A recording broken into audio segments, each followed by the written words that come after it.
सुगंध जो आहे आणि ही सुगंधाची जी कमी म्हणजे ही ज्ञान सुगंध असेल, त्यातला आपल्याचं चैतन्य जागृत होणं असेल, आपल्या भावनांना आपल्या मनाला त्याचं काहीतरी वेगळं काहीतरी वेगळं जाणवणं असेल, तर मोगरा फुलणं म्हणजे नेमकं काय आहे. आणि मग इवलेचे रोप लावलेले जे आहे ते आज काय या संतांनी किंवा पहिल्यांदा मराठीमधला पहिला ग्रंथ आपण विवेक सिंधू 1109 मधला म्हणतो.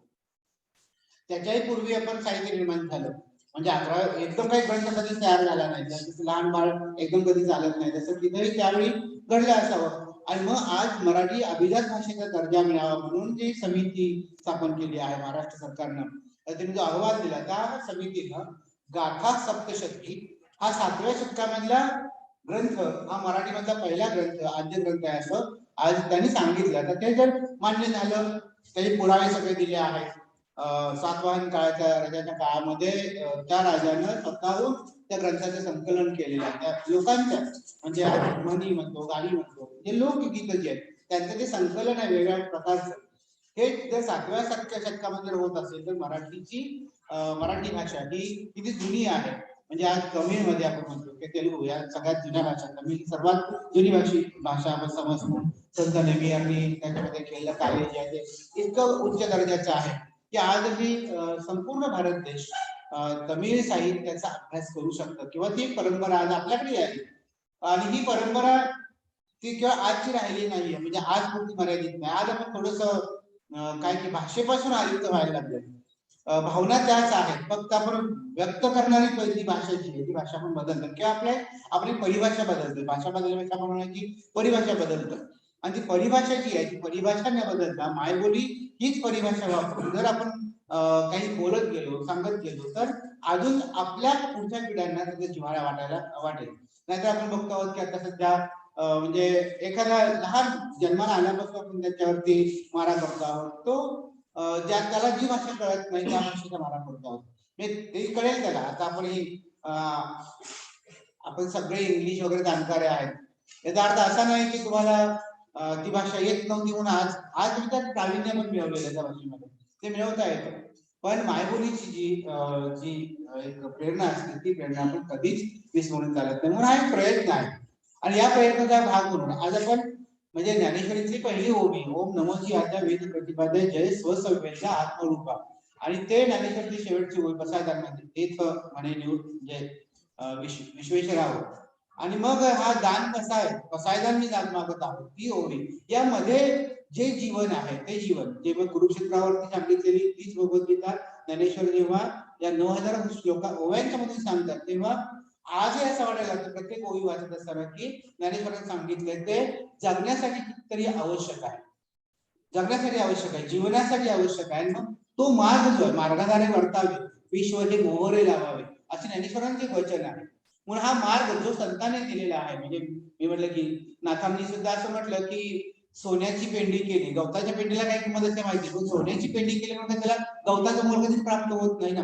त्यावेळेच्या परंपरेप्रमाणे संस्कृत मधून सांगितलं म्हणजे श्रेष्ठ आणि मराठीतून सांगितलं म्हणजे कनिष्ठ असं जे काही, किंवा आपण जसं पुणेरी भाषा म्हणजे श्रेष्ठ वगैरे असं जे आपल्याला समज असतो, तर असं काही नाही. माझ्या गावातले बोलणारे जे असतात ते सगळे भाषेच्या बाबतीमध्ये कधीही असा विश्वास नाहीये, असंच नाही. आज आपल्याला माहिती आहे की साधी गोष्ट आहे की गुऱ्हाळ बंद झाली आपल्याकडे, आपण सगळे गुऱ्हाळ हा शब्द जाणणार. गुऱ्हाळ शब्दाबरोबर मराठीमध्ये 200 शब्द आज नामशेष व्हायला लागले, 200 पेक्षा अधिक शब्द. म्हणजे एक भाषेनं संस्कृती टिकवली होती, एक व्यवसाय असेल, एक क्रियाकर्म असेल, पण त्याबरोबर संस्कृती होती. आणि त्यामुळे मग त्या ती संस्कृती हळूहळू नष्ट झाली, तर ती आपण पुन्हा जपण्यासाठी या भाषेतून जुनं काय आमच्यावेळी काय होतं. आज मकर संक्रांत आहे, पण मकर संक्रांतीचं महत्व काय, आज व्हॉट्सअपवर वगैरे आपलं सगळं पाहायला मिळतं. पण काल भोगीची भाजी का खावी, म्हणजे जो भोगीची भाजी खाली तो कधीच रोगी पडणार, आजारी पडणार नाही, अशी एक महत्वाचा म्हणजे काल सुभाष वाचनात वगैरे आहे. आणि मग आपण हॉटेलमध्ये गेल्यानंतर जे मिक्स व्हेजिटेबल मागतो त्याच्यापेक्षा भोगीची भाजी ही दररोजच मिक्स व्हेजिटेबल आहे. तेव्हा आणि ते सगळं पौष्टिक वगैरे, तर हे मिक्स व्हेजिटेबल सरांची आवडती डिश भोगीच्या सणाच्या निमित्ताने ते काळवेराची जी केली गेली, त्या आपला उसाचा गरा असेल, टॉमॅटो असेल किंवा मटार असतील, गाजर असते, या सगळ्यांनी मिळून एक कविता काल व्हॉट्सअपवर सतत फिरत होती वगैरे. तर त्यातलं खरं ते सौंदर्य, ते भाषेत सौंदर्य आहे, ते आपल्या संस्कृतीचं सौंदर्य आहे. मग अशा प्रकारचं वातावरण आपण निर्माण करून मुलांच्या मध्ये त्या निमित्तानं काही विचाराला त्यांना प्रवृत्त करावं, मराठी मांडण्यासाठी प्रवृत्त करावं. म्हणजे विविध स्पर्धा आम्ही ठेवल्यात, त्या स्पर्धांच्या सर्व कदाचित होतील. पण शिवरायांचा 8वा प्रताप आज पुन्हा गरज आहे की फक्त त्या एका दिवशीच न होता शिवरायांचा आज्ञापत्र, शिवरायांनी राज्य व्यवहार कोश त्यावेळी निर्माण केला मराठी मधला. म्हणजे राजांची दूरदृष्टी काय असते, कितीतरी मोठं हे राज्य चालवायचं असेल तर त्यासाठी आपला स्वतःचा राज्य व्यवहार कोश असला पाहिजे. तर हे जे शिवरायांनी दिलं आज्ञापत्र, तर मला ते एका म्हणजे अशा अभ्यासाला सांगितलं होतं की आज्ञापत्र 10 PhD होऊ शकते, 10 वेगळ्या पद्धतीने. म्हणजे एवढाच छोटासा ग्रंथ वगैरे आहे, पण तुम्ही कराल तेवढं कमी वगैरे आहे. जसं म्हणजे छोट्याशा पुस्तकावर होऊ शकतं, पुस्तक नाही, कारण का त्याचा गाभा जो आहे तो आज्ञापत्र कधी वाचावं, म्हणजे कुठल्याही काळी वाचावं. आणि मग फक्त आज गड कोट प्रधान म्हणजे काय हे संज्ञा बदलल्या आजच्या प्रशासकीय पद्धतीमध्ये. पण प्रधान म्हणजे काय असतं, म्हणजे जसं प्राचार्यांच्या नंतर किंवा कुलगुरूंच्या नंतर अमुक एक पद. तर तीच व्यवस्था जर आपण पुढे नेली तर मला वाटतं की आज ज्या आपल्याला अपेक्षित असलेली शिवशाही जी आहे ती शिवशाही प्रशासनामध्ये आणता येऊ शकते. आणि म्हणून प्रशासकीय दृष्टीने मला वाटतं राज्यशास्त्रामध्ये आपल्याला आज्ञापत्र खास अभ्यासाला वगैरे आहे, कारण तो राजकीय दृष्ट्या त्याचा अभ्यास कसा करावा याबद्दल ते मांडणी केलं. आणि म्हणून मग आज अशा पद्धतीनं एका आपल्याच अनोख्या पद्धतीनं की इथे आपल्या चर्चा बहुतांशी होतात, साहित्याबद्दल होतात, लेखनाबद्दल वगैरे होतात. आणि मग त्या साहित्याने मला काय दिलं, असं इथे मगाशी म्हटलं की विषयाचं कुठलंच बंधन नाहीये, त्या साहित्याने मला काय दिलं, कारण का तुम्हाला मला काही दिलेलं आहे आणि ते कधीच आपण नाकारू शकत नाही. म्हणून त्याबद्दल मी सरांना बोलावं अशी विनंती केली होती. तर काल सर सुद्धा म्हणजे अत्यंत कमी वेळेमध्ये त्यांनी बोलण्याचं स्वीकारलं. त्याबद्दल मी पहिल्यांदा विभागाच्या वतीने आपल्या सर्वांच्या वतीनं त्यांचे धन्यवाद देतो. सर्वांना एकदा शुभेच्छा देतो. आणि मराठी भाषेचे हे जे उपक्रम जे आहेत ते आपल्या विद्यार्थ्यांना पोहोचवण्याचा प्रयत्न तुम्ही करावा, की जेणेकरून सर्व विद्यार्थी, जसं एक उदाहरण म्हणून सांगतो, सायन्स मधल्या एकदा भाभा अणुसंशोधन केंद्रात घेतल्या स्पर्धेमध्ये, निबंध स्पर्धेमध्ये आपल्या 2 विद्यार्थी त्यांनी सुवर्ण पदक वगैरे प्राप्त केलं होतं. म्हणजे निबंध हा विषय फक्त भाषेचा नाहीये, मराठी हा पुरता नाही, तर तो कुठल्याही बद्दल आहे. पण आपल्या विद्यार्थ्यांच्या पर्यंत ही एक चळवळ आपण न्यावी आणि हा कार्यक्रम, हा उपक्रम यशस्वी करावा असं मी आवाहन करतो. पुन्हा एकदा सर्वांना मकर संक्रांतीच्या आणि या भाषा संवर्धन पंधरवड्याच्या हार्दिक शुभेच्छा देतो. मला तुम्ही आज वाढदिवसानिमित्त शुभेच्छा दिल्यात सकाळपासून, त्याबद्दल मी सर्वांचा ऋणी आहे. आपलं प्रेम असंच राहो हीच परमेश्वराला विनंती करतो. थांबतो. जय हिंद, जय महाराष्ट्र. धन्यवाद सर. सरांनी या मराठी भाषा संवर्धन पंधरवड्याच्या निमित्ताने आपली भूमिका स्पष्ट केली. आणि आज लोप पावत असणारी जी संस्कृती आहे, म्हणजे खेडेगावात आपण आज सर्व पाहिलं तर जो बदललेला खेडा आणि पूर्वीचा खेळ आणि आजचा खेळ याच्यात जो बदल झालाय, त्याच्यात हरवलेली संस्कृती आपल्याला दिसते, की ज्या संस्कृतीने आपल्याला आपलं पालन पोषण केलं आणि त्याच्यावरच आपण सगळे आज जगतो आहोत. कारण बोली जिवंत असतील तर भाषा जिवंत राहते, नाहीतर भाषा जिवंत राहणार नाही. आणि म्हणून या कार्यक्रमाच्या, या पंधरवड्याच्या निमित्ताने आम्ही जे वेगवेगळे उपक्रम केले त्याच्यातला एक महत्वाचा उपक्रम आहे तो म्हणजे पारंपरिक वेशभूषा. आणि आज पारंपरिक वेशभूषा दिसत नाही. म्हणजे अगदी आज वयस्कर मंडळीकडे आम्हाला लग्नाची गीतं शोधायची झाली, एखादे हुकाणे शोधायचे झाले, एखादा आम्ही ज्यावेळी पाहतो काय पुस्तक निर्माण करायची वेळ येते त्यावेळी शोधतो, त्यावेळी मुलांना आम्ही सांगतो घेऊन ये साहित्य. त्या कोणाला आजीला बसवावं लागतं, तिच्याकडून गाणी म्हणून घ्यावी लागतात, तिच्याकडून हुकाणे म्हणून घ्यावी लागतात.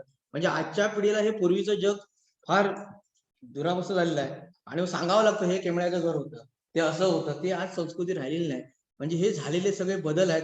बाई सांगितलं एक गोष्ट संपल्या तर 200 गोष्टी केल्यात. म्हणजे आपल्या गावामध्ये ट्रॅक्टर आणि बैल गेला, नुसता बैल नाही गेला, त्या बैलाबरोबर सगळी संस्कृती नष्ट झाली.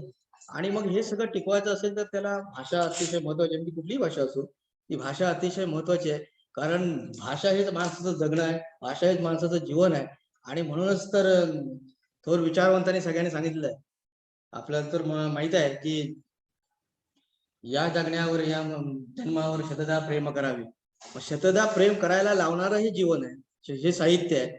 आणि म्हणून अशा साहित्याने आपल्याला काय दिलं. खरं तर आजच्या दिवसाला माझी मॅडमने मला तो तिळगुळाचा लाडू दिला आणि बोलता बोलता आपण असं विनोद केला. काय विनोद केला की वर्षभर बोलायचं आणि आजच्या दिवशी गोड बोलायचं का, वर्षभर आम्ही बोलत नाही का. म्हणजे असा एकच दिवस आहे का गोड बोलण्याचा. म्हणजे असं नसतं की ही एक भावना आहे, एक माणसाचं जीवन आहे आणि त्याच्यातून एक आपलेपणा निर्माण होतो. आणि हा आपलेपणा टिकवणारं जे साहित्य आहे ते साहित्यात सापडतो आणि सगळे जीवन साहित्यात सापडतं. असं जीवनाने आपल्याला या साहित्याने भाषेने आपल्याला काय दिलं, आपल्याला कोणत्या प्रकारचं जगण्याचं म्हणजे सामर्थ्य दिलं, भाषा कशी समृद्ध आहे, या सगळ्याची विचार मांडण्याकरता मी या ठिकाणी आजच्या कार्यक्रमाच्या या निमित्ताने उद्घाटन प्रसंगी असणारे प्रमुख वक्ते सन्माननीय आपल्या महाविद्यालयाचे उपप्राचार्य डॉक्टर के आर चव्हाण सर यांना विनंती करतो की त्यांनी आपले बहुमोल विचार आम्हाला द्यावे, त्याचं मार्गदर्शन करा.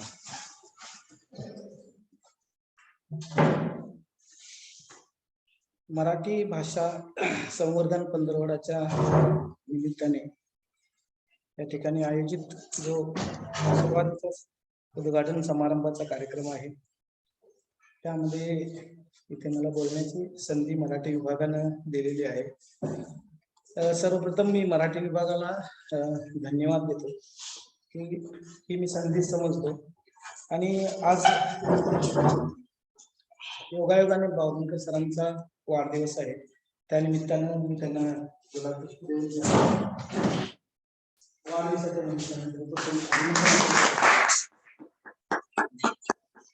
सर्वांच्या वतीने सरांना वाढदिवसाच्या हार्दिक शुभेच्छा.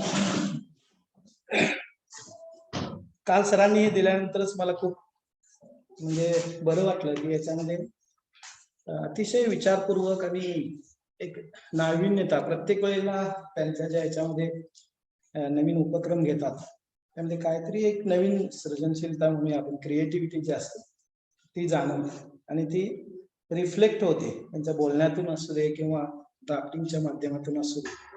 आणि तसे विषय खूप चांगले जे सहभाग घेतील त्यांना विचार करायला लावणारे अशा प्रकारचे विषय काल सरांनाच मी बोललो. त्याच्यामध्ये निबंध स्पर्धाचं आयोजन केलेलं आहे, त्यावर महिलांसाठीच्यावर आपण विचारपूर्वक बोलण्याच्या दृष्टिकोनातून, मातृभाषेवर बोलण्याच्या दृष्टिकोनातून स्वामी विवेकानंदांसारख्या व्यक्तींवर युवकांवर फोकस करता येईल. म्हणून जिजाऊते सावित्री जागस्त्री शक्तीचा, त्यानं कालच मी म्हटलं की माझी आवडती कविता शिवरायांचा आठवण वगैरे. त्यानंतर खूप छानसा एक विषय सरांनी याच्यामध्ये तो आधी पण आपण घेतलेला होता, त्याला खूप चांगला एक प्रतिसाद मिळाला होता की स्वतःच्या ह्याच्यात पत्रलेखन करा म्हणून वगैरे.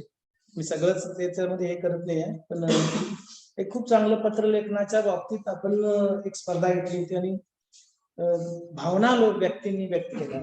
त्यातले खरोखर एक 2-3 पत्र आम्ही वारंवार वाचली होती. त्या अनुषंगानं तोही याच्यामध्ये परत सरांनी थोडस घेतलेलं आहे. त्यानंतर गीत गायन असेल, ऐतिहासिक दर्शन, भौगोलिक, सांस्कृतिक, सामाजिक, ऐतिहासिक दर्शन. त्यानंतर तरुणाईंच्या बाबतीत सवाल माझा ऐकून घ्या, हे वेगळे पण मला जाणवते. त्यानंतर पाहते तुझं मी रोज नव्याने. खूप विचार करायला लावण्यासारख्या या काव्यस्फूर्ती स्पर्धा आहेत. या सायंकाळी असा तू मावळू नको, माझ्या मनात आहे तुला काही सांगा. खूप सुंदर, मुलांना आवडेल. मुलांनी वाचलं तरी सुद्धा मी काहीतरी याच्यावर करू का असं वाटेल अशा पद्धतीचे एक विषय मांडले. म्हणून काल सरांचे पाऊस आठवणींचा कोसळतो कधीचा, खूप सुंदर. त्याच्यानंतर माझी आई माझे बाबा, फोटोसाठी सुद्धा काही शीर्षक लेखन हे एक नवीन आहे. शीर्षक लेखन स्पर्धा म्हणजे याच्यामध्ये काय करायचं आहे मुलांनी की दिलेल्या कालावधीत मोबाईल मध्ये फोटो काढून त्या फोटोसाठी शीर्षक लिहून फोटो आणि शीर्षक पाठवा. आपण मथळे वाचतो कधीही आपण विद्यार्थी दशेत करत असताना, आणि त्यामुळे वेगळ्या अंगाने विचार केलेला नसतो. शिक्षकच असा वेगळ्या अंगाने विचार करतो आणि तो ज्यावेळी विद्यार्थ्याला सांगतो की असं वेगळ्या अंगाने विचार करून त्याला मथळा द्यायचा असतो. आणि कधीही शिक्षक मथळ्याला जे तुम्ही हे दिलेलं असतं त्याचे मार्क्स कधी करतात, म्हणून ते बिंदासपणे द्यायचं असतं खरं. आणि त्याच्यामुळं एखादा फोटो काढल्यानंतर त्यांना मथळा, अशा पद्धतीचं हे अप्रत्यक्षपणे एक शिक्षणच आहे. म्हणजे जसं आम्ही अर्थशास्त्रामध्ये शिकवतो आणि इन्फ्लेशन रेट शिकवताना 10 वर्षापूर्वीच्या दुधाची मध्ये 1 लिटरची किती होती आणि आता किती होती अशी उदाहरणं आम्ही प्रश्नामध्ये टाकत नाही. जे बोर्डवर शिकवलं आहे त्याचं कॅल्क्युलेशन मुलांनी करावं असं. पण मुलांना वैचारिक पातळी वाढेल अशा पद्धतीचे अनेक अंगानं या ठिकाणी सौंदर्य असेल या विषयावर सरांनी हे केलेलं, त्याबद्दल खरोखरच मी मराठी विभागाला धन्यवाद देतो, त्यांचं अभिनंदन देखील करतो आणि त्या संपूर्ण पंधरवड्यासाठी मी शुभेच्छा देतो. सरांनी म्हटलं की कालच मला सांगितलं आणि बोलायला मी स्वीकारलं. त्याचं एक कारण असं की मराठी साहित्य असेल किंवा कुठलेही साहित्य, इंग्रजी असेल, हिंदी असेल, खूप मला व्यक्तिशः सगळ्यांनाच आपल्याला आवडतं, परंतु त्याचा मी कायम आपण विद्यार्थी राहिलो आणि ज्यावेळी आपण विद्यार्थी म्हणून उभे राहतो त्यावेळी विद्यार्थी नवीन विद्यार्थ्याला भाषण करायचं आहे तुला म्हणून सांगितल्यानंतर तो लटपटतो, त्यानंतर गडबडतो, कसं तरी तो करतो, पण त्याला एक मोठा कॉन्फिडन्स येतो. 5वीला कॉन्फिडन्स येतो, 6वीला कॉन्फिडन्स येतो आणि मग चांगलं भाषण करू लागतो. तसंच आपलं साहित्याच्या बाबतीतलं आहे.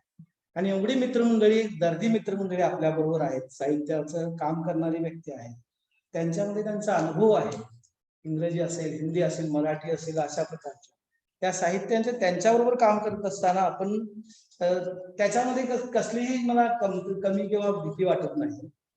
त्यामुळे एक स्टेप मी पुढे जाऊ शकतो, आणखी काही चुका असतात त्यातल्या करेक्शन करू शकतो, त्यामुळे यामधलं मी लगेच स्वीकारतो. हिंदीचा विभागाचा कार्यक्रम असेल तर त्यावेळी बऱ्याच वेळेला हिंदीमध्ये मी प्रास्ताविक केलंय, समारोप केलाय आणि त्याच्यामध्ये थोडी थोडी इम्प्रुव्हमेंट माझी होत चालली, पण ते समारोप करतोच मी किंवा नाही म्हणतच नाही. आणि शक्यतो कुलकर्णी सर हिंदी म्हटलं की माझ्याकडे मला सांगतात तसं आम्ही पण देवस्कर मॅडम असू दे, आम्ही असू दे, आम्ही काय करतो जसं आहे तसं मराठी शब्द वापरून वगैरे त्याच्यामध्ये देव पण बोलतोच आपण. तर ज्या त्या वेळेला संधी सोडायची तेच म्हणूनच मग हे स्वीकारलं. आणि हे स्वीकारताना देखील मला एक गंमत वाटली की गावाकडे आमच्याकडे एक आखाडा असतो कुस्तीचा, हळूहळू लोप पावत चाललाय. कोल्हापूरला वगैरे सांगत येत नाही, त्यांच्याकडे जसं पूर्वी होतं त्याच पद्धतीने ती मुलं इन्व्हॉल्व्ह होतात. आणि खेडेगावातून ज्यावेळी यात्रा असते त्यावेळी कुस्ती पारंपरिक पहिल्यापासून सुरू झालंय म्हणून आता काय करतात की 4 पैलवानांना पैसे देऊन बोलवणार, म्हणजे या गावातील 4 जण आहेत, तिकडले आहेत, कारण लोक बघायला येणार नाही, पैलवानच नाही अशा पद्धतीचं. मग त्या पैलवानाच्या आखाड्यात ते 10-15 पैलवान आलेले असतात ना, त्या आखाड्यामधल्या पैलवानापैकी गावात काही जण असतात त्यांना त्यात ऐनवेळीच उत्साह येतो. ती ड्रेपरी असते ना पैलवानची, ती याच्याकडे काय नसते आणि हा काढून शड्डू मारून आखाड्यात उतरतो. पण त्याला कसली हेच नाही ना, मी काय पैलवान म्हणून उतरलेलो नाही. अशाच पद्धतीचं ज्यावेळी आपण आपल्या मातृभाषेबद्दल बोलणार आहोत किंवा आपल्या साहित्यामध्ये बोलणार आहोत त्यावेळी आपल्या समोर साहित्यिक असू देत, अभ्यास 15-20 वर्ष विद्यार्थी असतील, अभ्यास केलेले व्यक्ती असू देत, तर त्यांच्या बरोबरच्या प्रवासामध्ये सहभागी होण्याच्या दृष्टिकोनातून मला वाटलं की थोडं आपण याच्या बाबतीत थोडासा विचार करून आपण बोलू शकतो. आणि म्हणून सरांना धन्यवाद देतो की ही बोलण्याची एक संधीच म्हणावी लागेल आणि आपल्यासमोर शेअर करण्याची संधी म्हणावी लागेल. सुरुवातीला आपल्या ग्रुप बरोबर बोलताना मला कसली भीती वाटत नाही, त्यामुळे कुठेही बोलण्याचा प्रसंग आला तर थोडंफार आपली तयारी होऊन जाते. खूप चांगली एक संधी सरांनी दिलेली आहे. तर विषयाला करण्यापूर्वी मला एक अत्यंत महत्वाचा आपल्या जीवनातला साहित्य असू दे किंवा आपली भाषा असू दे, त्यातल्या जीवनातला एक आपला पैलू मला महत्वाचा वाटतो की संस्कार प्रियता आपला एक अविभाज्य स्वभावाचा एक अविभाज्य घटक आहे. आणि ही संस्कार प्रियता अतिशय लहानपणापासून आपल्यामध्ये रुजलेली असते. मग ते एक अभिजात साहित्याचे जे संस्कार आहेत ते अत्यंत महत्वाचे असतात, कारण फ्रॉम होम टू टोम बसून आपण म्हणजे गर्भाशयात असताना पासूनचे साहित्य काम करायला सुरुवात आणि मृत्यूपर्यंत साहित्याचे एक साहित्य असू दे, कविता असू दे, त्यानंतर कथा असू देत, लघुकथा असू देत, हे संस्कार हळूहळू हळूहळू हळू रुजत जातात आणि those are very indirectly impacting the personality of our house. म्हणजे आपल्या पर्सनॅलिटीवर इम्पॅक्ट हा इनडायरेक्टली होत जातो.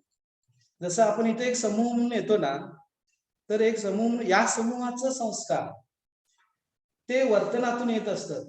मग कोण साहित्यिक आहे, ते किती आपण साहित्याचं अप्लिकेशन इथं किती करतो, त्याच्यानंतर संस्कृतीचं अप्लिकेशन किती करतो, भाषेचं वेगवेगळ्या माध्यमातून अप्लिकेशन करतो आणि एक एक इझी स्वभाव कसा आपण हे करतो, त्याच्यामुळं आपण या सगळ्या एका कंबाईन याच्यामुळे खूप आपण आनंद आणि आस्वाद घेतो. त्याच्यामध्ये साहित्याचं योगदान प्रचंड आहे. जसं आपण इथं गीत गायन वगैरे घेतो, साहित्याचं योगदान प्रचंड आहेच. आपले उच्चारण आहे, त्याची चाल लावणे आहे, वेगवेगळ्या भाषेमध्ये बोलणं आहे, हे जे आहे हे संस्कार आपण कसं घडले आहोत बघा ना. मी थोडस म्हटलं ना तुम्हाला थांबून चुकून, त्यामुळे मग तुम्हाला अगदी एक लहानपणीच्या काही गोष्टींचं, म्हणजे जसे आपल्याला संस्कार झालेले आहेत ना, त्या कविता आठवून बघा. खूप चांगल्या चांगल्या तुम्ही देखील कविता शिकलेल्या असतील आणि मी देखील शिकलेला आहे. म्हणजे मला जरा सुरुवात जर माहिती झाली ना की मी लगेच म्हणतो. जसं की आई अंगाई गीत पासून सुरुवात करते, तिथूनच सुरुवात होते ना.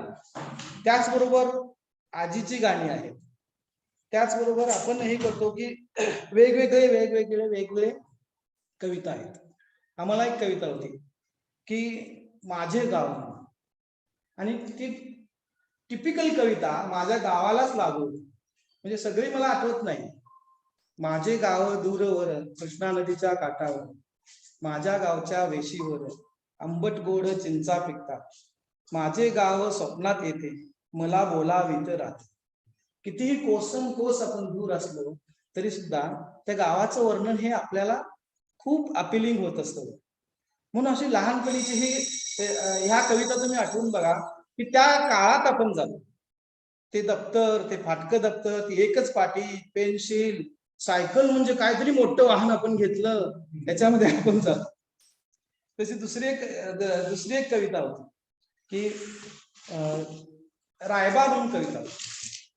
जर रायबा तुम्ही कविता म्हटली तर खेड्यातल्या आपला रायबा आपल्यासमोर मूर्तिमंत रायबाचं चित्रच उभं आहे. जाडे भरडे धोतर अंगी कुडते साधे एक, डोक्यावरती लाल पावटे दिसते काय सुरेख, पायी जोडे हाती काठी पायी जोडे देह कसा घरदार, असे रायबा सोडून आले आज इथे घरदार. लई गुणाचा पांडू माझा मन लावी लिहिण्यात, खेड्यावरती आला नाही 8-10 दिवसात, तळमळते मन म्हाताऱ्याचे इथे जीवनाधार, असे रायबा सोडून आले आज इथे घरदार. अत्यंत म्हणजे त्यावेळेला म्हणताना त्यावेळेचा आनंद एक वेगळाच असतो. मग ती चाल अशी एका सुरात नसते, मोठमोठ्या ह्याच्यात आपण म्हणत असतो. आणि अशा अनेक कविता अगदी लहानपणीची, ए घारी माझ्या दारी चारा पाणी घे तरी, पारावरल्या झाडाच्या का बसशी उंच शेंड्यावरी, नेमज लाकी बसून पंखी मौज बघाया अंबरी. किती छान कविता. खेळणीवाला म्हणून एक वस्तू होती. म्हणून लहानपणीचे हे जे संस्कार आहेत. त्यानंतर आम्हाला कधी हिंदी नव्हतं, म्हणजे हिंदी कंपल्सरीच नव्हतं, त्यामुळे मराठी घ्या किंवा हिंदी घ्या. त्यामुळे आम्ही मराठी निवडल्यामुळं हिंदीला आम्ही मिस करत होतो. पण जी मुलं हिंदी घेतली त्यांची कविता सुद्धा आम्ही पाठ करतो. तिथली म्हणून एक कविता. तिथली म्हणजे काय मला माहिती नव्हतं. फुलपाखरू तिथली म्हणजे आहे. तर तिथली राणी बोलो बोलो कौन देश से आती हो, कौन तुम्हारे इन पंखों को रंग देता है कौन बता, तिथली राणी बोलो बोलो कौन देश से आती, इतना सुंदर रूप तुम्हारा सबका हृदय बुलाती. या सगळ्या कवितेचे बघा कसं आपल्याला त्या बालपणीचे संस्कार असतात. म्हणून साहित्याचे हे जे संस्कार आहेत ते मी लहानपणापासून आपल्याकडे होतात असं जर आपण म्हणतो. तसेच आपण पुढे पुढे जात गेलो ना तर अनेक गाणी मला अजूनही आठवतात, जे आपण काय काय हे केलंय. बळी नावाची एक कविता कुणाची मला आठवत नाही आता, पण दूरदेशी राहिलेले दिन त्याचे झोपडे, बापुडा अन आज येते पाय वाटेला चालली ती. म्हणजे त्याच्या संदर्भात मी तुम्हाला सांगतो. आणि चक्रे चालली ती हो महाली गलबला, चालला ही प्राण याचा पापणी खाली पड. म्हणजे अत्यंत केविलवाणी अवस्था येऊन शहरामध्ये गेल्यानंतर कुठल्याही प्रकारचं काही न भीक मागायला लागतात आणि भीक मागता मागता महालात असं गलबला चालू आहे, मोठमोठा पसंत चालू आहे आणि ते मृत्यूला सामोरे जाण्यासाठी रेल्वेच्या बाजूने रेल्वे जाते आणि तो शेवटी आपला अंत करून घेतो. तर अशा आशयाचं ते त्यावेळी शिकवलेलं डोळ्यात, म्हणजे शिक्षक ज्यावेळी शिकवतात ना त्यावेळी परत आपल्याला त्याच्यातला अर्थ कळतो आणि मग आपण भावनिक होऊन जातो. अशा प्रकारचे साहित्य, अभिजात साहित्याचं उदाहरण द्यायला आपल्याला अनेक अनेक उदाहरणं आपल्याला साहित्यामध्ये आपण जसं घडत असतो तसं हे बालपणीच्या संस्कारामधून आपण घडत असतो. म्हणून बालपणापासून आपण ज्यावेळी मोठे होतो तेव्हापासून आपल्यावरचे संस्कार हे अप्रत्यक्षपणे पहिल्यांदा साहित्याचे असतात. पहिल्यांदा आई वडिलांच्या साहित्यातून ते येतात, कुटुंबाच्या साहित्यातून येतात, शेजारच्या व्यक्तिमत्वामधून येतात. त्याचबरोबर अनेक पुस्तकांच्या आधारे मग हळूहळू आपण एक अभ्यासात आहे म्हणून काय होईना वाचन करायला लागतो आणि त्या वाचनाच्या माध्यमातून आपलं जीवन घडत जातं. कारण मातृभाषा ही सगळ्याची अशी केंद्रबिंदू आहे ना. मग तुम्ही सायन्सकडे वळा किंवा इंजिनिअरिंगकडे वळा किंवा कुठल्याही तुम्ही फॉरेनला जा, परंतु ते संस्कार कुठेही जात 10वी 12वी पर्यंतचे संस्कार. म्हणून ते मातृभाषेत प्राथमिक शिक्षण मातृभाषेत घ्यावं असं आपण काम म्हणतो. मग आपल्या याच्यामध्ये एक त्याच्यासाठी पर्याय काढलाय, तो अत्यंत महत्वाचा आहे. कर्नाटकात तरी असा सुंदर पर्याय काढलाय त्यांनी की इंग्लिश मिडियमला जाणाऱ्यांची संख्या खूप जास्त आहे आणि त्यामुळे इंग्लिश मिडियम लोक म्हणू नयेत म्हणून त्यांनी कन्नड कॉन्व्हेंट स्कूल काढले. म्हणजे साऊथ कडल्या बऱ्याच राज्यांची एक संस्कृती मी बघतोय की त्यांनी खूप भाषा जोपासल्या. भाषा जोपासत असताना साहित्य जोपासताना बारकाईने विचार केलेला आहे आणि ती संस्कृती पुढे नेण्याचा खूप चांगल्या पद्धतीने प्रयत्न केला. त्यांच्या ज्या शाळा आहेत तिथं नम्मूरू शाळे असे लिहितात, म्हणजे आमच्या गावची कन्नड शाळा. आमच्या गावची म्हटल्यानंतर सगळ्यांना एक प्रकारचं एक अपिलिंग आहे आणि सगळ्या शाळेवर तुम्ही बघा आणि शाळा ही खूप महत्वाची बाब त्यांनी मांडली आहे. आणि त्याच्यामध्ये परत मी तुम्हाला सांगतो की प्रत्येक बारकावे जर तुम्ही विचार केला तर कॉन्व्हेंटच्या स्कूल मधले कॉम्पिटंट विद्यार्थी तेवढेच इंग्लिश मिडियम एवढेच चमकतात, तेवढंच चांगल्या पद्धतीने इंग्लिश बोलतात. कारण इंग्लिश सुद्धा त्यांनी कॉन्सन्ट्रेट केले. शाळेत इंग्लिश हा त्यांच्या भाषेला महत्व दिलंयच त्यांनी. कंपल्सरी कन्नडच आहे. बेळगाव जिल्ह्यात राहा, आमच्या वेळेला थोडीशी सवलत होती, 5वी पर्यंत काय नव्हतं. 5वी पासून हळूहळू कन्नड शिकायचं, पण आता त्यांनी पहिलीपासून सगळं कन्नड केलंय. कर्नाटकात राहायचं असेल तर कन्नड शिक, नाही तर राहूच नको, असा प्रकार आहे. तर एवढं त्यांनी वेटेज दिलंय आणि तेही शिक्षण कुठेही मुलगा हर्ट होणार नाही. म्हणजे तो इंग्लिश मिडियमला गेला नाही म्हणजे त्याचं फारसं बिघडू नये. प्राथमिक शाळेला गेला तर त्यातल्या सगळ्या सवलती. दुसरं एक संस्कृतीचं म्हणजे काही विद्यार्थ्यांना लेखकांचं साहित्यिकांचं नाव, उदाहरण कुवेंपू युनिव्हर्सिटी आहे. कुवेंपू हे प्रसिद्ध कर्नाटकातले कवी होते.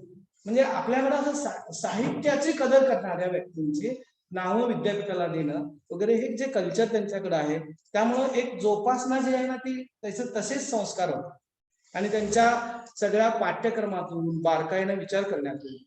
आता परवा पुनीत राजकुमार वारले ना, त्यांचे वडील डॉक्टर राजकुमार यांचे अनेक चित्रपट आम्ही लहानपणी बघितलेले आणि अनेक चित्रपटामधून त्यांच्या भाषेवर, कन्नड संस्कृतीवर एखाद दुसरं गाणं असायचं. अशा म्हणजे ही जी संस्कृती आहे ती रुजवण्याच्या दृष्टिकोनातून ती लोक पावत चालत असली तरी आपल्यावर आपण ऍक्शन घ्यायला पाहिजे.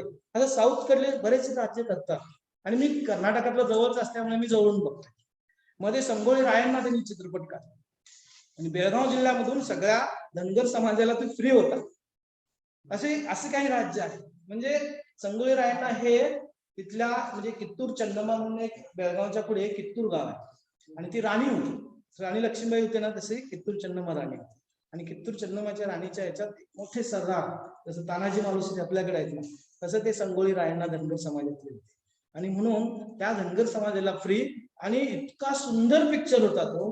तुम्ही सुद्धा बघितलात तरी सुद्धा संगोळी रायांना हा पिक्चर जर तुम्ही बघितलात तर तुम्हाला मी कन्नड बघतोय असं वाटणार नाही. जसं आपण तेलुगू बघतो ना, इतकं जबरदस्त तो चित्रपट त्यांनी हे केला. तो हिंदीतून निघणार होता, निघाला नाहीये आणि तो मुद्दाम काय करतात माहिती आहे का, वाद आहे ना बेळगाव जिल्ह्यातला, त्या असे चित्रपट तिथे पर्पजली तिथे हे करतात. म्हणजे त्यांना सबसिडी देऊन त्याच्या महिन्यावर तिथे ठेवाच. म्हणजे त्यांचं थोडंसं कॉन्ट्रावर्सी आहे ना, बेळगाव आमचंच आहे म्हणून. तर तिथं ह्या सगळे संस्कृती रुजवायचं. इतक्या बारकाईनं विचार करणारं राज्य मी बघतो आहे.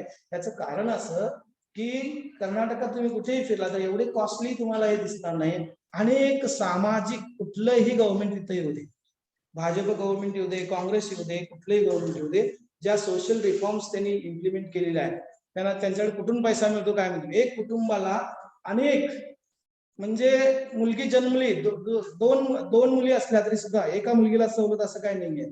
पहिल्या मुलगीच्या नावावर जन्मल्यावर 1,00,000 रुपये, दुसरी परत 1,00,000 रुपये, असं प्रत्येकाच्या वेळेला. म्हणजे गर्भाशयात असताना दररोज केवळ त्या दोन अंडी या पद्धतीनं 5वीला जाईपर्यंत. त्यानंतर शिक्षणाला दररोज आपण 40 किलोमीटर असेल तर 50 पैसे फी. त्यानंतर 9वीला सगळ्यांना सायकल, सगळ्यांना A to Z सगळ्या मुलांना प्राथमिक शाळेमध्ये सायकल. म्हणजे प्राथमिक शाळेमध्ये पण एनरोलमेंट तेवढाच असावा. अशा अनेक योजना, अनेक म्हणजे प्रचंड. एका कुटुंबामध्ये म्हैशी घ्यायची असतील तरी सबसिडी. हे करत असताना त्यांचं म्हणणं काय आहे की फार हायफाय या दृष्टिकोनातून राज्य जाण्यापेक्षा एका स्टँडर्ड पर्यंत, अर्थशास्त्रामध्ये आम्ही त्याला म्हणतो की मिनिमम लेवल ऑफ स्टँडर्ड आणि हाय स्टँडर्ड जात असताना कोणत्याही प्रकारच्या अतिरेकी योजना राबवायच्या नाही. म्हणजे शालेय हवा तसा द्यायचं नाही, राजकीय हेतून इम्प्लिमेंटेशन कुठलं करायचं नाही आहे. अशा प्रकारची एक संस्कृतीचं एक एक्झाम्पल म्हणून मी तुम्हाला देतोय. हे संस्कृती करत असते आणि मग त्यांना खूप राग येतो. खूपच तुम्ही जर हिंदीतच बोलायला लागला वगैरे वगैरे, त्यामुळं कारण त्या मुलांच्यावर कसे संस्कार झालेले आहेत. म्हणजे आत्ताच्या काळात ते काय तुम्हाला लगेच शिव्या घालत नाहीत, काय नाहीये, पण कुठेतरी त्यांचा इगो हर्ट होत असतो. हे जे आहे हे साहित्यच करते की नाही बघा. ही जी जडणघडण त्या लोकांची झालेली आहे ती साहित्याची जडणघडण असते. सहज तुम्ही गेलात तर तुम्ही तुमचं हे ऐतिहासिक अमुक तमुक असं कोण लगेच विचारत नाहीये, पण त्यांच्याकडे प्रत्येक ह्याच्याकडे तो एक डेटा असल्यासारखा असतोच कर्नाटकामध्ये जाताना. अशा प्रकारचं एक साहित्याचं मला योगदान तिथं खूप चांगलं वाटतं. म्हणून सरांनी काल म्हटलं की हे खरं तर उदाहरण देण्यासारखं आहे. त्यानंतर एक कुणाचं एक बघितलं होतं मी की महाकवी नारायण रामचंद्र मोरे त्यांच्यामधले एक, जसं आपल्यावर संस्कार होतात तसं लहानपणी शौर्य याच्यावर पण खूप चांगल्या कसं आपण राहावं. शिवाजी महाराजांनी काय केलं, खबरदार जर टाच मी जाल पुढे चिंधड्या पुढवीन राई राई एवढ्या, असं तो मावळा म्हणतो शिवाजी महाराजांचा. याच्या पुढे जर गेलात तर तसं श्रीमंगल कुशल धुरंधर राजस राजेश्वरा शिवराया या उठा धरा या महाराष्ट्राची धुरा, फूट पडोनी तडकुनी पडतो रायगडाचा चिरा, पराक्रमाच्या परमेशा त्या कोण दुजा आसरा. हे महाकवी नारायण रामचंद्र मोरेंचे हे एक भरपूर मोठं असं एक आहे. त्यातले 4 या ओळी आहेत आणि या ओळींच्या माध्यमातून इतिहास घडतं, इतिहास आपण वाचतो आणि तो इतिहास मुलांच्या मध्ये आपण रुजवण्याचं सुद्धा काम करतो. आणि मग 4थी 5वीच्या सगळ्या ह्याच्यात हे सगळे धडे घालण्याचं कारण असं आहे की त्यानुसार त्यावेळेची जडणघडण, त्यावेळेची विचारसरणी इतकी बारकाईने विचार केलेली असते. आणि म्हणून त्यावेळेच्या साहित्यिकांचं ते योगदान मला खूप प्रचंड म्हणजे असं भावतं. पूर्वीच्या साहित्यिकांचं योगदान. आत्ताच्या साहित्यिकांचं मी बोलत नाहीये कारण त्यांच्याबद्दल मी जास्त वाचलेलं पण नाहीये, किंवा त्यांचा एक कुठेतरी प्रवाह दुसरीकडेच जात असेल, राजकीय हेतून जात असेल, त्यांच्या वैयक्तिक स्वार्थाच्या हेतून जात असेल, किंवा खरोखरच एक चांगल्या पद्धतीने काहीतरी एक चांगली निर्मिती करावी अशी म्हणून पण जात असेल. पण पूर्वीचं जे साहित्य आहे, जसं आपण जुनी हिंदी गाणी ऐकतो तसं जुनं साहित्य हे खूप भावणार आहे. मग ते विनोदी अंगानं असेल, विनोदी अंगानं असलं तरी सुद्धा एक चपकल असं त्याच्यामध्ये सहजता बोललेलं. पु ल देशपांडेंचं वगैरे एखाद्या साहित्यामधले आपण विनोद पण ऐकतो. जसं की सहज फिरायला जात असताना पुलंना, आता हे सुद्धा याच्यातच आले, पुलंना कोणतरी बोललं की काय पुलं आज काय सायकल घेऊन आलं नाही, सायकल विकली वाटतं. मग पुलं म्हटले नाही विकली नाही आहे, आज मला चालत यायचं होतं थोडा पुढं कंटिन्युअस, इथं सायकल लावायचं आणि मित्रांच्या बरोबर जायचं असं त्यांचं दररोजचं. दुसऱ्या दिवशी तो भेटला सकाळी आणि नेमकं एकटाच आला होता, दररोज नवरा बायको फिरत. मग पुलंनी त्याला विचारलं, तुम्ही आज एकटेच कसं काय, बायको कुठं आहे, पळून गेली की काय? विनोदी साहित्यामधली एक परंपरा जी महाराष्ट्राची आहे ना, पहिलं साहित्य जे आहे ना ते खरोखर म्हणणार. आणखी एकदा पुलंना बघा उशिरा आल्यानंतर यमराज आले बघा, आणि जाऊन कोलनी बसल्यानंतर माझा रेडा आधीच येऊन बसलाय, मला कुठे माहित आहे असं कोलनी. म्हणजे अक्षरशः एखाद्या वेळेला असं एक साहित्यातून इतकी चांगली एक निर्मिती विनोदी अंगाने सुद्धा होत असते. आणि तेवढीच ती आपण जसं जसं यंग एज मध्ये आपण हे करतो ना तसं सुद्धा. म्हणून भारतांबांची मधुगट कविता तुम्हाला माहिती असेल की त्यावेळी ते प्रेम कविता खूप लिहायचे. आणि प्रेम कविता लिहिता लिहिता वय झालं आणि मागणी होऊ लागली त्यांच्याकडून प्रचंड की प्रेम कविता लिहा, प्रेम कविता लिहा. मग भारतांबेने एक कविता लिहिली मधुगट नावाची. मधु मागशी माझ्या सख्यापणी, मधुघटची रिकामी पडती. पण मधुघट आता काय झालाय, रिकामा पडत लागलाय, माझं वय झालंय. म्हणून ते म्हणतात की ढळला रे ढळला दिन सकया, संध्या छाया धुळीती हृदया, आता मधुचे नाव कासया, लागले नेत्र रे पैलती, मधु मागशी माझ्या सख्यापणी. किती छान. म्हणजे विचारपूर्वक त्याच्या पाठीमागची शिक्षकांनी पार्श्वभूमी सांगितल्यानंतर आपल्याला ते खूप आवडायला लागतात. हे त्या कविता असतील, त्या गाणे असतील, आणि त्यावेळेचं ते वातावरण त्या पटकन त्या वातावरणात आपण. आता आम्ही ज्यावेळी चित्रपट बघितले त्यावेळेस, कारण चित्रपटाचं मूळ सुद्धा साहित्यच आहे ना, चित्रपटाचं मूळ हे साहित्यच आहे. आणि ती क्रिएटिव्हिटी त्यातूनच घेऊन पुन्हा ती मांडणी करताना त्यामध्ये त्यांचं कौशल्य आहे खरं तर. मग कोण श्रेष्ठ आहे हे कधी कळत नाही आपल्याला. ती मधुगट कविता संगीतबद्ध केली आहे, संगीतबद्ध केलेली ती आणि गायलेली व्यक्ती श्रेष्ठ आहे की ती कविता श्रेष्ठ आहे. मी बऱ्याच वेळेला हे तुमच्याकडून सुद्धा ऐकलंय की त्याच्यात नेमकं कुणाला आपण हे श्रेय द्यायचं. तर ते श्रेय म्हणजे श्रेय म्हणण्यापेक्षा ते त्याचं एक साहित्य निर्मिती अशी घडते की ते एक मैलाचा दगड होऊन जातं. तसं व्यक्ती संस्काराने, साहित्याने, भाषेने इतका वृद्धिंगत होतो की जसं तो मैलाचा दगड होतो ना, तसं आपली निर्मितीच अशी अशा प्रकारची होऊन जाते की आपण सुसंस्कृत माणूस बनतो. आणि म्हणून साहित्य आपल्याला खूप सुसंस्कृत व्यक्ती बनवते असं माझं मत आहे. सुसंस्कृत व्यक्ती, सगळ्यांना भावणारी व्यक्ती, त्याचं बोलणं, चालणं, त्याचं वागणं हे संस्कारामधूनच शिकतो. म्हणून अभिजात जे साहित्याचे संस्कार आहेत ते अत्यंत महत्वाचे आहेत. आणि त्याच्यामुळे आपल्याला त्या साहित्याची आवड निर्माण होते, पुन्हा आपण वाचन करतो, पुन्हा आपल्या बुद्धिमत्ता त्याच्यामुळे वाढते. आणि मग शिक्षकांना तरी ते खूपच आहे, एक सक्तीनं कधी कधी वाचायला लागतं. आणि तसंच काही फिलॉसॉफिकल म्हणजे आपल्याला चटका लावून देणारंही साहित्यामध्ये आहे, ज्याच्याबद्दल आपलं अनेक लघुकथा तुम्ही वाचल्या असतील, अनेक कादंबऱ्या वाचल्या. आम्हाला एक उपेक्षितांचे अंतरंग होतं श्रीनू मालेंचं, त्याच्यामध्ये देवनाथ आणि कात्नाक आणि देवका यांची काळझोप असे. म्हणजे पूर्वी जे येतं की असं त्यांना गाडलं पाहिजे तरच आपण त्याचं समाधान करू शकतो किंवा शांती. हा, असं एक बांधकामाच्या वेळेला म्हणजे पूर्वीचं जसं होतं ना, बळी द्यायला पाहिजे, आणि हकनात त्या दोघांचा बळी त्या काळात दिलेला असतो. हे जे अंधश्रद्धा आहे त्याच्यावर इतकं छान श्रीम माटेंनी लिहिलंय. त्यानंतर कृष्णकाठचा रामवंश असेल, उपेक्षितांचे अंतरंग मी अजून विसरलेलो नाही. कधीतरी बीएच्या किंवा याला होतं ते फर्स्ट इयर बीएला वगैरे असताना. तसंच मी माळी सरांना पण सांगतो, आम्हाला टेस्ट ऑफ डर्बरविल्स असे खेळ. त्यानंतर ज्युलियस सीझर होतं आम्हाला हे करताना. ते म्हणजे त्या वेळेचं जे आहेत ना ते साहित्य, त्यामध्ये आपली दर्दीचं असेल ना. आणि कन्नडमध्ये पण अशा खूप चांगल्या छोट्या छोट्या छोट्या छोट्या असे ही आहेत, कथासंग्रह आहेत, लहान मुलांचे आहेत, मोठ्यांचे आहेत. ते कधीतरी मला वाटतं की ट्रान्सलेशन करून पुढे आणावं, कारण खूप चांगलं आहे ते. म्हणजे कथासंग्रह त्या खूप चांगल्या आहेत. त्या साहित्याची निर्मिती खूप चांगल्या पद्धतीने गिरीश कर्नाड सारख्या व्यक्तीने तरी खूप त्यांच्यावर सिरियल वगैरे झाल्या ना, गोट्या वगैरे सिरियल. असं एक्सप्रेशन जे येतं, प्रेझेंटेशन जे आपल्याकडे येतं, रिफ्लेक्शन जे येतं ना, ते मूळ साहित्य त्याचा चांगला गाभा असतो, त्यामुळेच ते येत असतं. मग अशा अनेक गिरीश कर्नाड सारख्या कर्नाटकातल्या व्यक्ती इथे येऊन खूप मोठं योगदान मराठीमधून त्यांनी दिलेलं आहे. त्या अनेक आहेत ना असे व्यक्ती, भीमसेन जोशी आहेत, अनेक व्यक्ती आहेत ज्यांचं संगीताची पार्श्वभूमी त्यांना आहे आणि एक मोठं विश्व त्यांनी निर्माण केलेलं आहे. ते कन्नड साहित्याचं एक हे खूप मोठं हे आहे. त्यानंतर भाषेतल्या काही गमती जमती देखील असतात की भाषा ही कशी बोलतो ही महत्वाची आहे, पण किती मोकळेपणानं तुम्ही बोलता त्याच्यावर तुमचं काम होऊन जातं.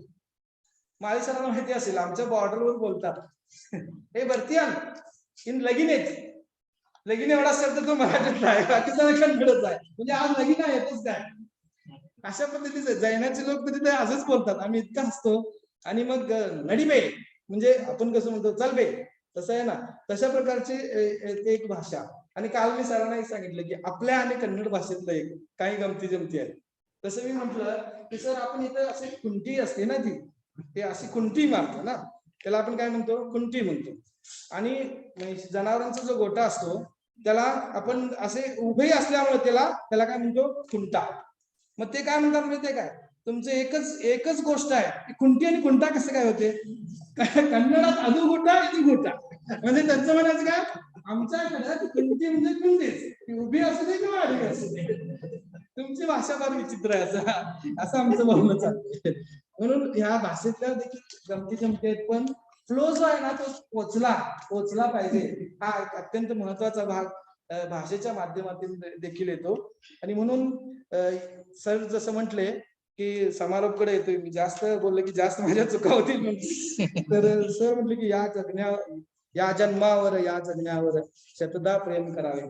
आणि हे प्रेम करायला लावण्यासाठी साहित्याचं योगदान खूप महत्वाचं आहे. एकदा म्हणजे जसं जगणं आहे तसं मृत्यूला पण बऱ्याच जणांनी, बऱ्याच संतांनी, संत साहित्यावर मी बोललो नाहीये, पण बऱ्याच संत साहित्याने जवळ मृत्यूला केले आनंदाने. म्हणून ते म्हणतात की शहाण्याने आपले तडगे कणाने आणि खणताना पुन्हा गाणे. म्हणजे पहिल्यांदा आपण काय करायला पाहिजे की ते मृत्यूला खूप घाबरून जायचं नाही. हे संत साहित्यामध्ये आपण सर म्हणाले की मोगरा फुलला इवलेशे रोप लाविले दारी. तो मोगरा, मनाचा मोगरा फुललाय, आणि तो मनाचा मोगरा एकदा फुलला ना की तो विश्व निर्माण करतो. एक एक एक गोष्ट बरंच काही करून जात. आणि म्हणून तो मोगरा फुललेला आहे. तसंच आपण निसर्गाची जोपासना करतो. संतांनी निसर्गाची जोपासना करताना सुद्धा वृक्षवल्ली आम्हा सोयरे म्हटलेलं आहे. आणि त्यावेळी सांगितलेलं किती सोयरे आहेत बघा. हायवे होतात की होत असताना जर आपण वृक्ष लागवडीकडे जर लक्ष दिलं नाही तर हे समस्या प्रचंड जाणवणारच आहेत ना. म्हणून संत साहित्यातून सुद्धा अनेक गोष्टी प्रतिबिंबित आजपर्यंत झालेल्या आहेत की ज्या मानवी जीवन समृद्ध करणाऱ्या गोष्टींशी अतिशय जवळच्या. म्हणून एकच स्पार्क खूप महत्वाचा, साहित्यातला एक स्पार्क महत्वाचा असतो. इथं भाषण करताना अण्णा हजारेंनी सांगितलं की विवेकानंदांचं भाषण हा साहित्यातलं एक स्पार्कच आहे ना. विवेकानंदांचं भाषण मी ऐकलं आणि तेव्हापासून मला गांधीजींच्या सारखं मला वागायचं ही प्रेरणा मिळाली. म्हणजे पुस्तक वाचलं होतं ते. कारण एकदा मोठ्या ऍक्सिडेंट मध्ये अण्णा हजारेंचा खूप मोठा मिलिटरीमध्ये होते आणि ऍक्सिडेंट झाला आणि ते एकटेच वाचले आणि बाकी सगळे त्यांचे आर्मी मधले लोक सगळे वाचले. आणि त्यामुळं त्यांना इतकं हे झालं की मीच का बोललो असं. त्यांचं लग्न झालं नव्हतं, काय नाही, खूप वर्ष त्यांनी लग्न केलेलं पण नाही. तर एक स्पार्क म्हणून शेवटी अंताकडे जाताना मी एक जे गोष्ट आहे याच्या संदर्भात काय होऊ शकते बघा. एक गाणे क्षणाला उजळून टाकू शकते, एक फूल स्वप्न जागू शकते, एक झाड जंगल निर्माण करू शकते, एक पक्षी वसंत ऋतूच्या आगमनाची घोषणा करू शकतो, एक स्मित हास्य मैत्रीची सुरुवात करते, एक हस्तांदोलन नवीन उत्साह भरते, एक चांदणी समुद्रातील जहाजाला मार्ग दाखवू शकते, एक शब्द ध्येय तयार करू शकतो, एक मत देश बदलू शकते, एक सूर्यकिरण घर उजळून टाकते, एक मेणबत्ती अंधाराला नष्ट करते, एक हास्य निराशेला पराभूत करते, एका पावलानेच प्रवास सुरू होतो, एका शब्दानेच प्रार्थना सुरू होते, एक आशा उत्साह जागवते, एका आवाजातून विद्वत्ता बोलते, एक हृदय सत्य जाणते, एका जीवनामुळे मोठा फरक पडू शकतो आणि ते तुम्ही आम्ही सगळ्यांनी करू शकतो. म्हणून आपल्या जीवनामध्ये खूप चांगली समृद्धी आहे.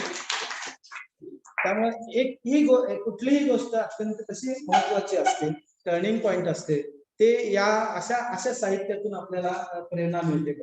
म्हणून एक उदाहरण सांगतो आणि सगळ्यांना तुम्हाला शुभेच्छा देतो. जसं की जोकर असतात, एक 4-5 चेंडू असं उडवत असतात, तो बॅलन्स करत असतो. तसं आपल्या जीवनामध्ये 5 चेंडू आहेत. हे 5 चेंडू असेल की त्यातले 3 रबराचे आहेत आणि 2 काचेचे आहेत. आता हे रबराचे 3 चेंडू कुठले कुठले आहेत की ज्यामध्ये द्वारे आपल्याला आपण संपत्ती मिळवल्या. ती संपत्ती हा एक पहिला रबरी चेंडू आहे. दुसरा आहे आपला व्यापार, हा दुसरा रबरी चेंडू आहे. आणि तिसरा आपले मित्र आहेत. तर पहिला जो आहे तो संपत्ती नष्ट झाली तर कष्ट करून आपल्याला मिळवता येते, म्हणजे हा रबरी चेंडू आहे. दुसरा जो आहे तो व्यापार आहे, तो कमी झाला जास्त झाला तर त्याच्यावर उपाययोजना आपल्याला करता येते. मित्र सोडून गेले तर नवीन मित्र जोडता येतात. परंतु 2 अतिशय काचेचे चेंडू आहेत, बॅलन्स राखले पाहिजे. एक आपलं आरोग्य आणि आपलं कुटुंब. हे एकदा जर काचेचा हा चेंडू जर फुटला तर तो पुन्हा जोडणं, काचेच्या ह्याला जोडणं शक्य नाही आहे. आणि म्हणूनच या 2 गोष्टी आपण नवीन वर्षामध्ये खूप चांगल्या पद्धतीनं तुमच्या जीवनात या 2 गोष्टी येऊ द्या असे मी नवीन वर्षाच्या या अनुषंगाने तुम्हाला सगळ्यांना शुभेच्छा देतो आणि या ठिकाणी थांबतो. धन्यवाद.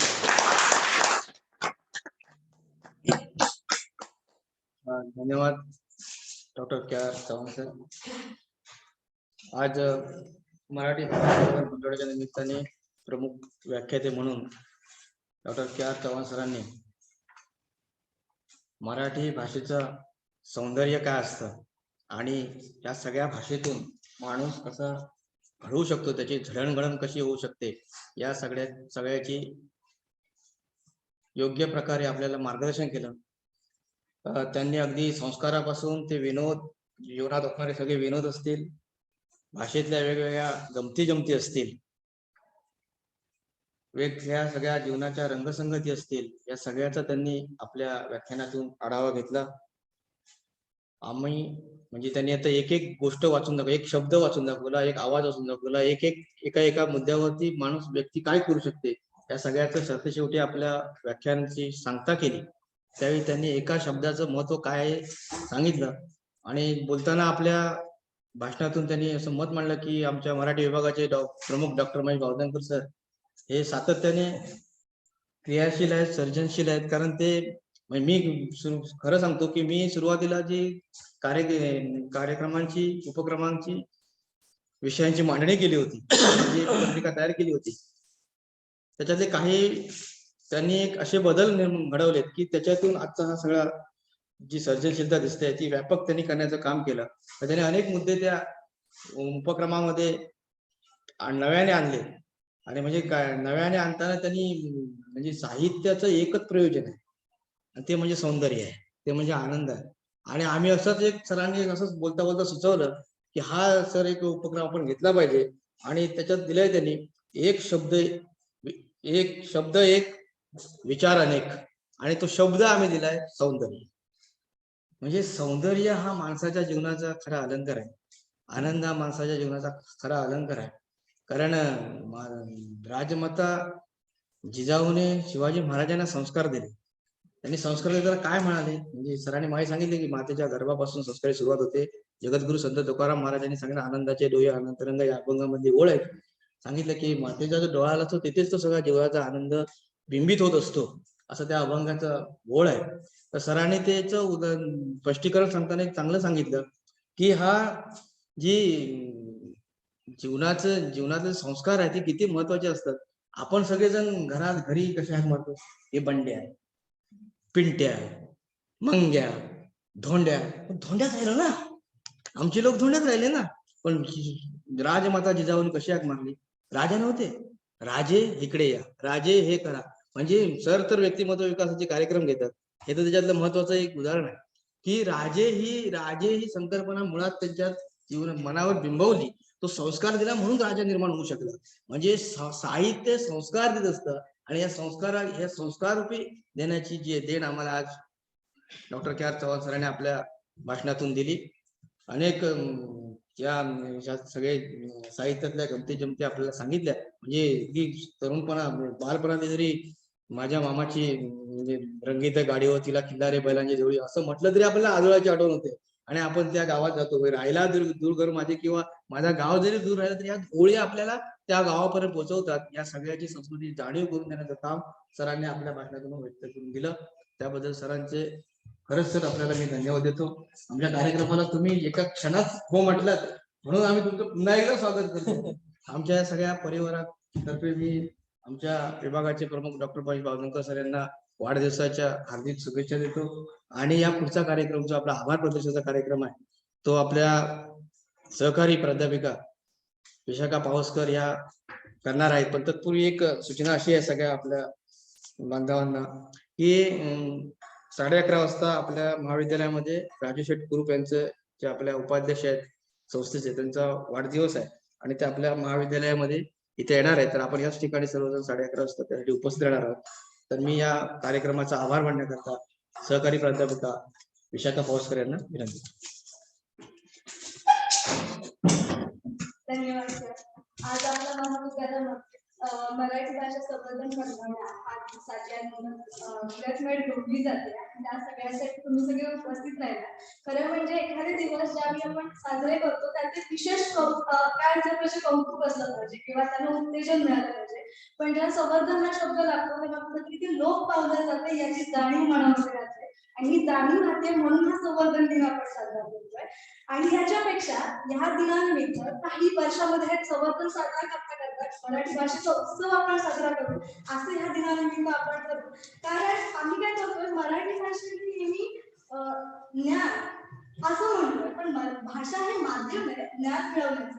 हे संवर्धनाच्या निमित्तानं आपण आपल्या मुलांपर्यंत पोहोचू आणि त्या कार्यक्रमानिमित्त आपल्याला उपस्थित आपल्या साहित्यानं आपल्याला काय दिलं एवढं खूप सुंदर पद्धतीने सांगितलं त्यामध्ये ज्ञाना चव्हाण सर यांचे मी खूप मनापासून आभार मानते. आणि मराठी विभागाने हा कार्यक्रम खूप सुंदर रीतीने मांडलेला आहे आणि त्याच्यासाठी आपण भरभरून प्रतिसाद देऊ. एक खंत आहे की मी विद्यार्थी राहिले नाही तर मी याच्यामध्ये पार्टिसिपेट केलं असतं. पण सगळ्यांनी आपण आपल्या विद्यार्थ्यांना जास्तीत जास्त याच्यामध्ये इन्व्हॉल्व करू आणि पुढच्या वर्षी नक्कीच असं असेल की आपण आपला मराठी भाषेचा उत्सव साजरा करतोय 15 म्हणून असं एक इच्छा व्यक्त करून की सगळ्यांचे पुन्हा एक आभार मानते. तुम्ही सगळे उपस्थित राहिलात आणि धन्यवाद.